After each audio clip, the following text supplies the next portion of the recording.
How's it going, everybody? Today we're doing a little bit of circuit theory. Specifically, we are in the realm of filtration. All right. So you should be watching this video just after our introduction to filtration and, just consequences of what's going down. So what we're going to do is we're going to define the types of filters that we have here. Remember, filters are nothing but circuits that select out frequencies. You're not going to see any new circuits from this point on in the class, most likely. Oftentimes, filters are actually pretty simple circuits unless you're trying to make a really complicated filter, okay? So we have here 4 simple circuits, and without even doing any math, I'm just going to tell you what type, we're going to figure out what type of filter these circuits are. Now, I'm not going to be able to tell you like the specific range of frequencies that the filters run on, but I can tell you, okay, this filter is going to have this type of behavior, okay? So, note in each filter, I have drawn some resistors, some capacitors, maybe some inductors, and I haven't put any values on it. That's because the value of the terms in the filters is actually not important to figuring out what type of filter it is in itself. Those values are only important to figuring out the mathematical characteristic constraints of the filter, okay? But all you need is a map of the circuit and where your input and output are, and you'll be able to tell what type of filter it is. Note in each of these, I have an output and an input, okay? In my first one, I have a voltage on the output and a voltage on the input. In my second one, I have a current as my output and my input. The third one, I have a voltage, and the last one, I still have a current. So let's just kind of get into it so we can see how it all works itself out. Now, what we're going to do is we're going to be utilizing the idea of impedance as frequencies approach certain values, okay? So in our first case, I'm looking at the output voltage of the capacitor as the frequency changes. The input is going to be coming from my source, all right?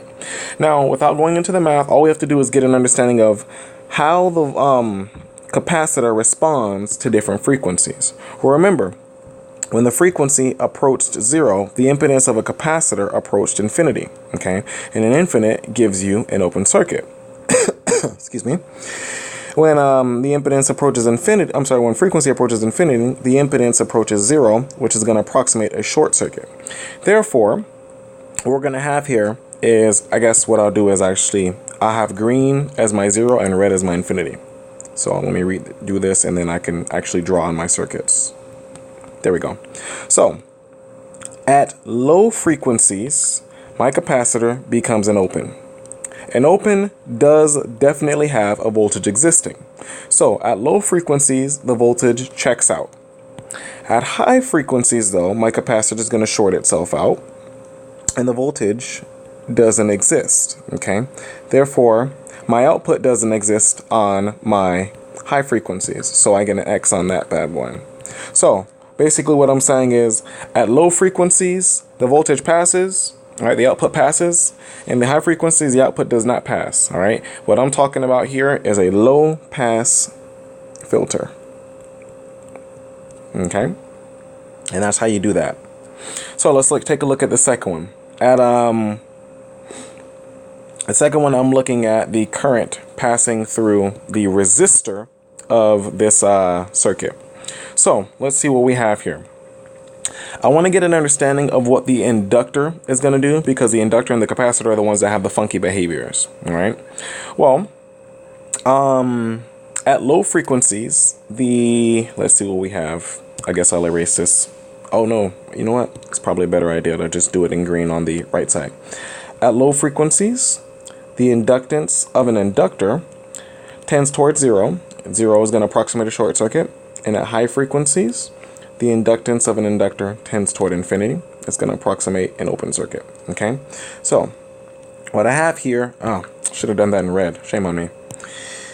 Infinity, ZL equals infinity, and then I got the open. Cool. So what I have here is at low frequencies, my inductor shorts itself out. And when that becomes a short, think about how the current is going to pass through the resistor. When the inductor shorts itself out, all the current from the source is going to pass around the resistor through the short. Therefore, the current on the output, the IO, which is on the resistor, doesn't exist because all the current is passing through the inductor. Okay.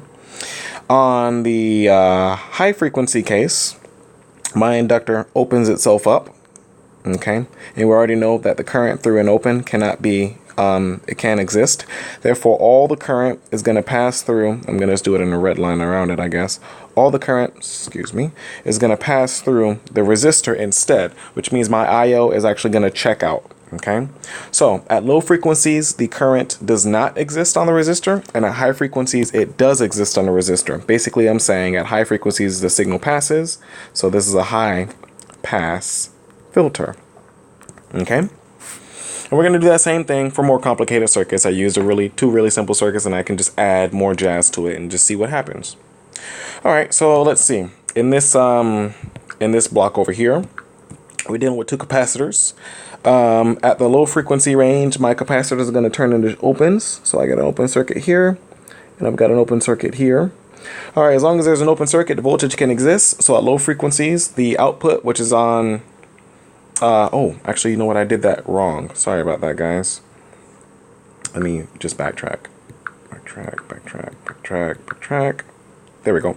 I drew the open at the wrong spot. The open actually will exist on this capacitor. That was my mistake. Okay, and because that capacitor is in series with the resistor, we already know that current won't be able to pass through this capacitor. So I'll say I equals 0, which means I equals 0 for this inductor. I equals 0. Because I equals 0, the voltage equals 0. And because the voltage equals 0, the output will not pass as you pass energy into the circuit. It won't go to the resistor because current and voltage themselves will not be able to carry themselves to the resistor because the capacitor is blocking the signal, if you will. All right, so that's the behavior at low frequencies. At high frequencies, this capacitor is going to short itself out. And I don't know, I'll put it here, I guess. This capacitor is going to short itself out. Okay, I think I'll put this one over here. So what I have is something that looks like this. All right, guys. So if you really think about what's going to happen here, this resistor, which has the voltage that we actually care about, that voltage, excuse me, is in parallel with a short, which means it is equal to 0. If the voltage is equal to 0, then that signal is not passing. Therefore, at low frequencies, I don't pass, and at high frequencies, I do not pass. If I were to look at what that is on a graph, at low frequencies, the transfer function, the passability is 0. And at high frequencies, I'll put it over here right next to the W, the transfer function is also 0. The only thing that I had that had two zeros was my band pass. Note, 0 at the front, 0 at the back. That's exactly how that's supposed to work. Okay, so if ever you get the situation where it's like, oh, my front and my back, my low frequencies and my high frequencies are not passing, that's okay. That just means you have a band pass filter. Okay, either it's band pass or the filter is not going to work, but I know it's just band pass. Okay, so awesome. That takes us to our last one. In the last one, we have a capacitor and an inductor. Okay, and that's perfectly fine. All it means is we have a second order filter, and we'll talk about the details of that in another video. All right, that's where we start to go into the math. So let's look at the low frequency and the high frequency. Well, the capacitor is going to turn into an open on the low frequency, and the inductor is going to turn into a short on the low frequency. All right, so let me just kind of redraw what that circuit looks like. I got a resistor here, I got a resistor here, and I have a short here where there's an open. There's current passing. All right, note where this I is. This I is going to pass into both of them. All right, guys, that I is on the branch in itself, and that branch feeds into both the capacitor and the inductor. Therefore, that I out is the I out that is going to feed both the capacitor and the inductor. If I were to put the I out on this green version, the low pass version, all right, that's what we'll get. Okay, if you really think about what's going to happen there, that I out is most definitely going to exist. It's going to come from the top of the source, and it's going to pass through the short. It's going to come back around. Therefore, the I out exists. And at low frequencies, the I out checks out. All right, it passes. At high frequencies, the capacitors are going to short and the inductor is going to open up. And basically, I'm going to get the same exact type of situation. I draw it here, put my resistor, and now the short comes from the capacitor and not the inductor. All right, the same jazz is going to happen. I'm going to get the same type of passage. So I is going to pass at low frequencies and high frequencies. Okay, to pass at low frequencies and high frequencies is indicative of a band reject. All right, guys, take a look at it. Sorry about the jumping around. At low frequencies, when W equals 0, the passability, the transfer function in itself exists. And at high frequencies, the transfer function in itself exists. Okay, so it's supposed to do that. All that means is we've got a band reject type of filter. This one got kind of messy at the end. I'll just put it right here on the side. Band reject. Okay, so we've got our reject, we've got our pass, we've got our low pass, and we have our high pass. All right, guys, let this be just a nice example showing you how you can figure out what type of filter you have.